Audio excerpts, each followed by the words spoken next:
Hi guys, তোমরা সবাই কেমন আছো? আমি তো খুবই খারাপ আছি, কারণ কদিন ধরে আমার শরীরটা খুবই খারাপ।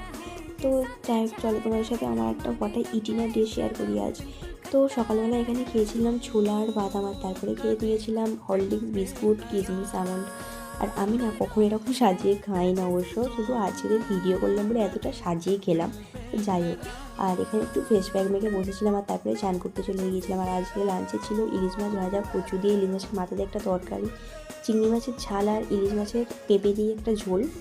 আর তারপরে সন্ধ্যাবেলা চা বিস্কিট খেয়েছিলাম। আর বাপি একটু বাজারে গিয়েছিলো, সেখান থেকে ডিমের টেবিল আর এগ রোল এনেছিল।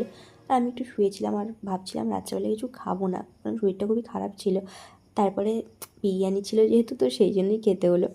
ভাবলাম খেয়েই নিই, আর বিরিয়ানি তো ছাড়া যাবে না। আর বিরিয়ানিটা খুবই সুন্দর খেতে ছিল, মানে খুবই জুসি ছিল চিকেনটা।